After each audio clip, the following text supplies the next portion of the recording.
से ज़्यादा बड़ी समस्याएं हैं जिनसे आप स्वयं या आपके परिवार के कोई भी परिजन स्वजन कभी न कभी पीड़ित होते हैं, उनसे जूझते हैं, उनसे रूबरू होना होता है। अब सर्दियों में लोगों ने खूब घी, लड्डू, गाजर पाक, खूब माल मसाला खाया, तो इसको बोलते हैं आयुर्वेद में संचित दोष। मोटापा बढ़ जाता है, वात पित्त कफ दोष बढ़ जाते हैं, इन्फ्लेमेशन बढ़ जाता है, और फिर बदलता हुआ मौसम भी, सर्दी लग गई, गर्मी लग गई, सर्द गर्म हो गई, सर्दी जुकाम तो कॉमन प्रॉब्लम है। तो एक एक बीमारी को, एक एक समस्या को टारगेट करके आपको कुछ बता रहे हैं। जरा सी सर्दी लगे, नाक बंद सी होने लगे, गले में थोड़ा हल्का सा दर्द सा होने लगे, या अनकंफर्ट सा होने लगता, पता लग जाता है आपको। नस्य कर लो, सबसे सौम्य नस्य जिसको कहते हैं ना, कोई कष्ट नहीं होता। कष्ट तो कोई भी उपचार में नहीं होता, लेकिन एक सौम्य औषधि होती है, एक मध्यम और एक तीव्र औषधि। तो संवेदनशील प्रकृति है, नाजुक है शरीर, और कहते हैं ना, कोई चीज झिल जाए शरीर में तो सबसे हल्का झिल जाए, अर्थात कोई बड़ा उपद्रव जैसा ना हो, ना लगे, तो बादाम रोगन डाल लो नाक में। मैं लगभग रोज, सप्ताह में 6 दिन तो पक्का है, हमने अपने सिरहाने रखा होता है बादाम का, फिर कभी कभी अणु तेल, और महीने में 1-2 बार तो ज्योतिषमती थोड़ा डाल लेते हैं अणु तेल में ही मिला करके। अकेला तो बहुत तेज लगता है थोड़ा। लो भाई, कफ कोल्ड के लिए सबको पता होना चाहिए। अपनी एक डायरी बना ले कि सर्दी जुकाम शुरू हो तो नस्य करना ही है। दूसरा, सर्दी जुकाम कफ कोल्ड होने पर ठंडी चीजें और चिकनी चीजें नहीं खानी। कफ होने पर, वात होने पर खट्टी चीजें और वायवादी की चीजें जिनसे वायु बढ़ता है उनको नहीं खानी। पित्त होने पर गर्म चीजें नहीं खानी। सबको पता है शुगर की बीमारी है तो चीनी नहीं खानी, ब्लड प्रेशर की बीमारी है तो नमक ज़्यादा नहीं खाना, स्किन प्रॉब्लम है तो नमक, चीनी के साथ साथ बैंगन और अरबी आदि भयंकर उखाड़ देते हैं। सोराइसिस आदि को, कोई भी चमड़ी के रोग को। अब पहले से ही कोलेस्ट्रॉल बढ़ा हुआ है तो घी और चिकनी चीज़ें, डेयरी प्रोडक्ट्स बंद करते ही है ना। मोटापा बढ़ा हुआ है तो कार्बोहाइड्रेट, फैट और जितने भी बहुत ज़्यादा हैवी डाइट बंद करते हैं ना, ऐसे परहेज भी करना पड़ता है। नस्य। दूसरा, काढ़ा, साउथ में कषाय, उकाला गुजराती में ऐसे बोलते हैं, कुछ ना कुछ ऐसे चाय की तरह उबाल करके पूरी दुनिया में पीते हैं लोग। टी बोलो, हर्बल टी बोलो, काढ़ा बोलो, जिनको कुछ नहीं पता वो चाय कॉफी उबाल उबाल करके पीते रहते हैं। चाय कॉफी उबाल उबाल करके पीना मूर्खता है। जिनको कुछ नहीं आता वो चाय कॉफी उबाल के पीते हैं, जिनको पता है वो सैकड़ों प्रकार की जड़ी बूटियां उबाल के पीते हैं। मस्तिष्क के लिए मेधा क्वाथ उबाल के पीते हैं, लीवर के लिए लिवोग्रिट, किडनी के लिए रिनोग्रिट, कफ के लिए स्वासारी क्वाथ उबाल करके तो पीना है ना। जोड़ों के दर्द के लिए पीड़ांतक क्वाथ, दसमूल क्वाथ, स्किन के लिए कायाकल्प क्वाथ, स्किन और लीवर की साथ साथ प्रॉब्लम हो जाए तो कायाकल्प और सर्वकल्प क्वाथ। अपने अपने रोग के अनुसार काढ़े पिए जाते हैं। सामान्य रूप से देखो, कफ बढ़ जाए तो काढ़ा या रस सबसे अच्छा होता है। रस, फिर कहते हैं क्वाथ, फिर उसका घनसत्व एक्सट्रैक्ट निकाल करके लेते हैं। फिर एक्सट्रैक्ट में भी वो स्पेशल फाइटोकेमिकल्स, वो मेडिसिनल कंपाउंड्स, उनको भी सेपरेट करने के अब ऐसे इक्विपमेंट आ गए हैं। एक्टिव कंपाउंड लेते हैं, जैसे हल्दी में करक्यूमिन है, अलग अलग औषधियों में अलग अलग प्रकार के एक्टिव कंपाउंड्स होते हैं, उनको भी निकाल करके खाते। तो ये जितना विवेक होता है उतना व्यक्ति पदार्थों का सही सही उपयोग करता है। तो केवल चाय कॉफी पीना ये तो मूढ़ता जैसी बात है। तो चाय कॉफी से अच्छा तो अपने दिव्य पेय ही पी लेना, उसी में ही 25-30 जड़ी बूटियाँ मिल जाएंगी आपको। कफ कोल्ड है तो दिव्य पेय पीना, स्वासारी क्वाथ पी लेना, मुलेठी क्वाथ, इसमें थोड़ा दालचीनी डाल लो। अब ये तो काढ़ा हो गया। हल्दी, अदरक, तुलसी, वासा और पानपत्र, ये सब जगह मिल जाते हैं।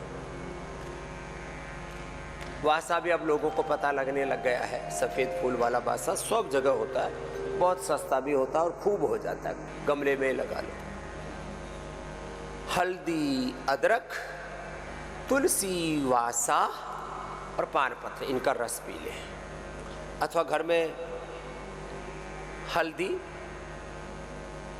सोंठ, सबके घर में एक एक चुटकी ली, चुटकी भर हल्दी, चुटकी भर सोंठ। एक व्यक्ति के लिए 1 से 2 काली मिर्च, 1 से 2 लौंग, थोड़ी सी दालचीनी और जावित्री जायफल मिल जाए तो बात ही क्या। केसर से भी के बराबर काम करते हैं। केसर महंगा होता है, सब पी नहीं सकते तो सब पी सकते हैं। इसमें थोड़ा बादाम डाल दो। बादाम अत्यंत कफनाशक है। वैसे तो हम बोलते हैं जब नाक बंद हो जाए तो 5 बादाम, 5 काली मिर्च मुंह में डाल के धीरे धीरे चबा लो, नाक खुल जाती है, कफ कोल्ड दूर हो जाता है ना। ये घरेलू उपचार मैंने बहुत अरसे पहले से बता रखा है। 100 ग्राम बादाम, 50 ग्राम खांड, 25 ग्राम काली मिर्च। जितना बादाम उससे आधी खांड, उससे आधी काली मिर्च पाउडर करके रख ले। कितना ही पुराना नज़ला, कफ कोल्ड कुछ भी एकदम फ़ायदा हो जाता है। तो चलिए, ये कफ के लिए बताया। वात के लिए हम बताते हैं एलोवेरा, गिलोय, पारिजात, निर्गुंडी, सहजना, इनका रस पी लें। इनमें से मेडिकेटेड जूस हमने मैक्सिमम जड़ी बूटियों को उपलब्ध करा रखे। एक एक पदार्थ को उपलब्ध कराने के लिए एक बहुत बड़ी सप्लाई चेन बनानी पड़ती है, मैन्युफैक्चरिंग कैपेसिटी, फिर उसके लिए ट्रांसपोर्टेशन, उसका फिर स्टॉक मेंटेन करना, उसकी एजिंग, उसकी सेल्फ लाइफ, बहुत कुछ देखना पड़ता है ना। तो जिनको कोई बीमारी ना हो वो भी, मैं कहता हूँ हर घर में आंवला सबसे बड़ा रसायन है। आंवला, एलोवेरा, गिलोय, गोधन अर्क, हनी, ये तो एक एक चम्मच सुबह सुबह सब पी ले। सुबह उठ करके कुछ ना कुछ पीना है ना।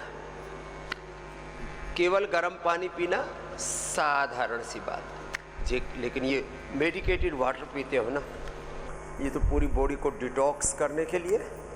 दोनों काम एक साथ, शुद्धिकरण और सशक्तिकरण एक साथ हो जाता है ऐसे। तो ये थोड़े सूक्ष्म व्यायाम कफ के लिए, वात के लिए बताया। पित्त के लिए त्रिफला और नीम, हरड़, बहेड़ा, आंवला, इसको त्रिफला कहते हैं। सोंठ, पीपल, काली मिर्च, इसको त्रिफला कहते हैं। पीपल, पीपला, मूल, चित्रक, चव्वे, सोंठ, इसको पंचकोल कहते हैं। ये बहुत रोगों में काम आते हैं। त्रिफला और नीम, यदि जिनको बड़ी बीमारी है तो थोड़े दिन लगातार ले लो, नहीं तो सप्ताह में 1 या 2 बार जो ले लेंगे उनके त्रिदोष संतुलित रहेंगे, कोई बीमारी नहीं होगी। लो, त्रिफला वात पित्त कफ त्रिदोष के लिए, और उसमें नीम और मिला दिया। नीम थोड़ा अलग से रख लो, थोड़ा कड़वा रहता है ना, तो कड़वा अरुचिकर होता है व्यक्ति को, लेकिन आरोग्य के लिए बड़ा अच्छा होता है। और अब तो नववर्ष आता है, नववर्ष पर तो त्रिफला जरूर खाते हैं, नीम जरूर खाते हैं। त्रिफला और नीम पित्त के लिए, फिर शीशम पीपल बेल दुर्वा दूधी घास, गोंद कतीरा। और भाई देखो, औषधि के तौर पर नहीं, अब आपको हम आहार के तौर पर बताते हैं। लो चलो, पित्त बढ़ गया तो गोंद कतीरा 1 चम्मच रात को पानी में भिगो दो, सुबह तक फूल करके 1 चम्मच से पूरा आधा ग्लास भर जाएगा, ऐसा इतना फूलता है। फिर उसको मिक्सी में घुमा के या ऐसे चम्मच से घुमा लो, ठंडे दूध में पी लो, पित्त का प्रशमन। और किसी को ज़्यादा ही पित्त उखड़ा हुआ है, किसी को तो इतना पित्त बढ़ जाता है ज्वालामुखी की तरह, तो चिया सीड, चिया ऐसे खाओ तो गर्म पड़ता है, चिया सीड, तुलसी सीड, फ्लैक्स सीड, ये सब गर्म होते हैं। बादाम अखरोट सब गर्म होते हैं, मगज ड्राई फ्रूट्स सब गर्म होते हैं। भिगो दो तो प्रकृति चेंज हो जाती है। ये सुपर फूड के नाम पर हमने सारी चीज़ें आपको उपलब्ध करा रखी है। चिया सीड,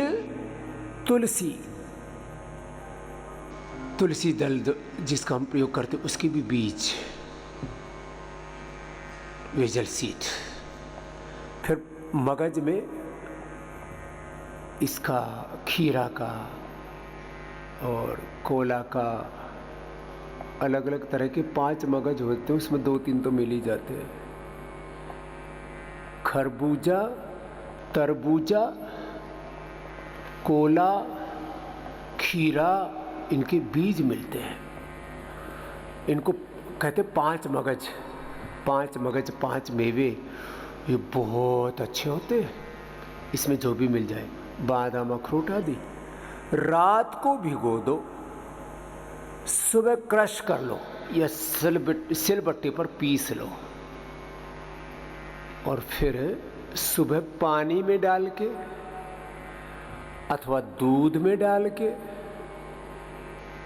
और भाई जिनको ताकत भी कम हो शरीर में तो 1-2 चम्मच चने का सत्तू मिलता है, चना या जौ दोनों ही अच्छे होते हैं। चने में खास बात है कि उसमें प्रोटीन भी भरपूर होता है। और जिनको थोड़ी कमजोरी भी हो तो फिर मुनक्का, खजूरी, अंजीर भी रात को थोड़ा सा भिगो देना, उसको भी पीस करके डालो। ये हो गया सुपर फूड, सुपर डुपर उपचार। किसका? पित्त का भी और कमजोरी का भी। लो एक साथ बता दिया। लो भाई, वात के लिए सुन लो, वात के लिए आहार ही उपचार है। एलोवेरा लो और दूध में पकाओ, और गाढ़ा हो जाए तो उसमें थोड़ी सी खांड डालो, शक्कर डालो, या सबसे अच्छा है खजूर, मुनक्का और अंजीर, नेचुरल स्वीटनर डालो। ये वात के लिए, जोड़ों के दर्द के लिए जोरदार दवाई हो गई। एलोवेरा की बर्फी कई बार मैंने बता के भी, बना करके भी दिखाई है। हम योग शास्त्र के साथ पाक शास्त्र में भी निष्णात हैं। हाँ, फिर दूसरा, एलोवेरा को घी में पकाओ। एलोवेरा को घी में पकाने के बाद उसके जो जलियांश जल जाता है तो पहले तो फड़फड़ करता है थोड़ा, और फिर एकदम शांत हो जाता है। एलोवेरा को घी में पकाओ और थोड़े से घी में फिर वो भी पका लेना। वो पकते पकते फिर उसका पानी जल जाता है, तो जब चिर पिर करना बंद कर दे, चिरचिराहट बंद हो जाए, तो उसको उसी में गोंद, बबूल का गोंद सबसे सस्ता और सबसे अच्छा होता है। वैसे जब से हमने गोंद के बारे में खूब बताना शुरू किया कि हड्डियों के लिए, इम्यूनिटी के लिए बेस्ट है, तो लोगों ने उसके भी रेट बढ़ा दिए। थोड़े छोटे दाने 500 और मोटे दाने 1000 रुपये किलो तक बेचते हैं लोग। एक काला गोंद बोलते हैं, स्याह गोंद करके 5-10 हज़ार रुपये किलो बेच रहे हैं। अब जिनके पास में अकल नहीं और पैसा है खूब बर्बाद करो, उनकी कोई कहानी नहीं है। तो एलोवेरा की बर्फी और एलोवेरा और गोंद, एलोवेरा भी पका लिया घी में और गोंद भी पका लिया, फिर उसमें आटा डाल दो जो पसंद है जिसको। मोटा आटा गेहूं का, बेसन मोटा मोटा डालना, पतला नहीं। कोई भी चीज़ बहुत बारीक करने पर ना फिर वो हाथों को चिपकती है, इसलिए आटा हो बेसन हो मोटा प्रयोग करना चाहिए। तो सबसे स्वादिष्ट बनता है गेहूं का भी और बेसन का भी। बाकी आप उसमें चाहे उड़द की दाल से बना लो, चाहे मूंग की दाल से बना लो, बड़ी ताकतवर होती है उड़द की दाल। कफ वात रोगों के लिए आहारी उपचार, गोंद के लड्डू बताए भी, तो गोंद के वो आहारी उपचार का काम करता है।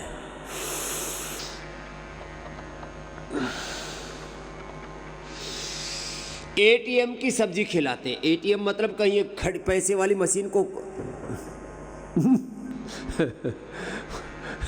एटीएम का मतलब एलोवेरा, टर्मरिक, मेथी। 100 ग्राम एलोवेरा, 50 ग्राम अंकुरित मेथी और 25 ग्राम हल्दी गाय के घी में अच्छी तरह से छोंक करके और थोड़ा हींग डाल करके, थोड़ा लहसुन प्याज जो खाते हो तो लहसुन प्याज डाल करके, क्या गजब सब्जी बनती है साहब। और उसके साथ बाजरे की रोटी खाओ। बाजरा ताकतवर भी होता है और वात नाशक होता है। एटीएम की सब्जी खाओ, ये वात रोगों के लिए, डायबिटीज के लिए और सुपर इम्यूनिटी के लिए है। ये गाय के घी में, तिल के तेल में या सरसों के तेल में उसको छोंक लगा करके खाते हैं। जबरदस्त मामला है ये वात रोगों के लिए।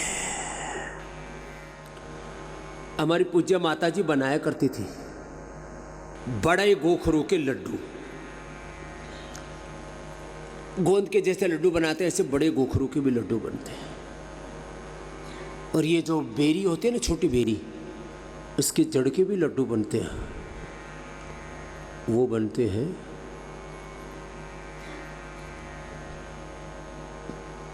पित्त के लिए, धातु रोगों के लिए। और गोखरू के लड्डू पित्त के लिए भी, धातु रोगों के लिए, कमजोरी के लिए और वात रोगों के लिए भी। गोखरू जो अत्यंत, गोखरू और गोधन पिला के तो हम वात रोग ठीक ही कर देते हैं। तो लंबे लंबे श्वासों के साथ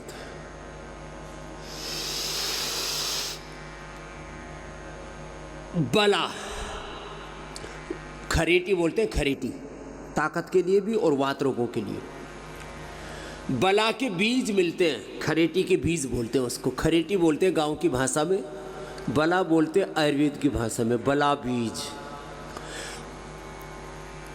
बल को बढ़ाने से उसका नाम बला है, कोई अला बला ऐसे ही नहीं कि क्या बला आ गई, हाँ ऐसा नहीं है मामला।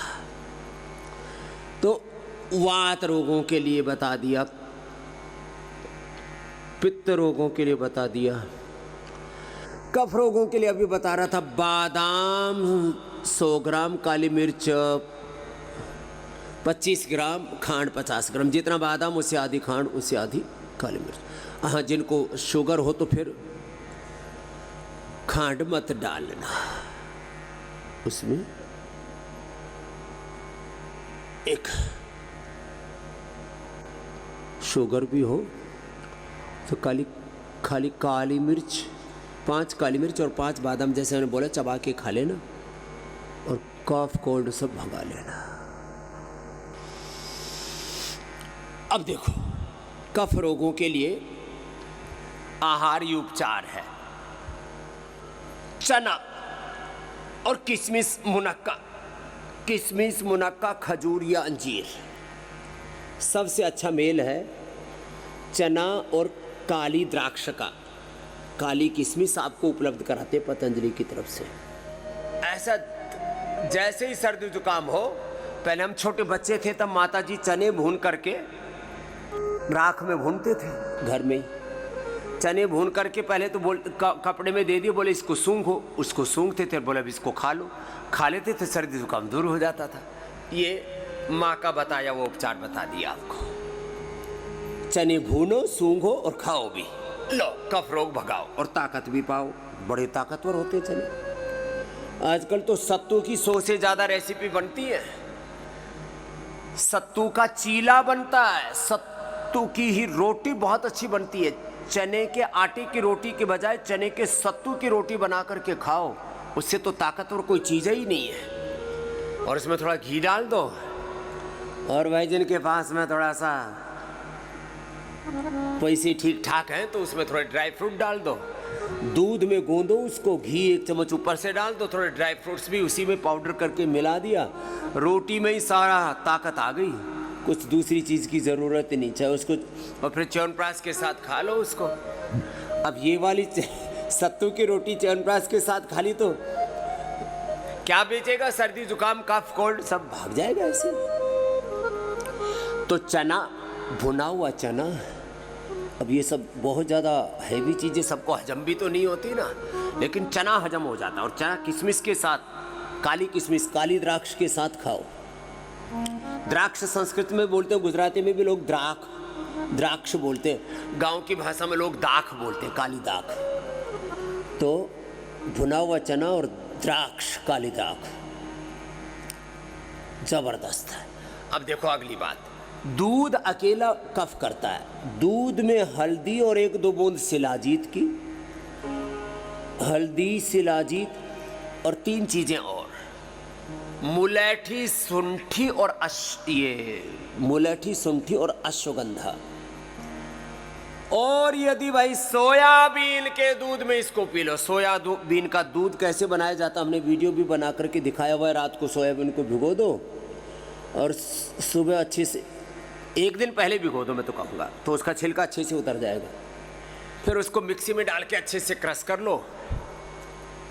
100 ग्राम में 700-800 ग्राम पानी डाल करके क्रश कर देते, बढ़िया तो दूध बनता है। बहुत अच्छे से उसको घुमा लो 5 मिनट तक, एकदम बस फर्स्ट क्लास सफ़ेद झागदार और ताकतवर दूध तैयार हो जाएगा। उसी को फाड़ लो नींबू डाल करके या सिरका डाल करके, तो पनीर तैयार हो जाएगा। उसी की रबड़ी बना लो, उसी का रसगुल्ला बना लो, उसी का गुलाब जामुन बना लो, उसका दही बना लो। कितना ज़बरदस्त है। अच्छा, कफ वालों के लिए बता रहा था। तो सोयाबीन के मिल्क में यदि आप ये हल्दी, शिलाजीत, अश्वगंधा, सुंठी और मुलैठी लेते हो, क्या क्या बताया? बोलो, जोर से बोलो। हल्दी, शिलाजीत, फिर आगे मुलैठी, सुंठी, सोंठ और अश्वगंधा। अब याद ही नहीं रहता इतना भी, दिमाग का दिवालिया निकला पड़ा है।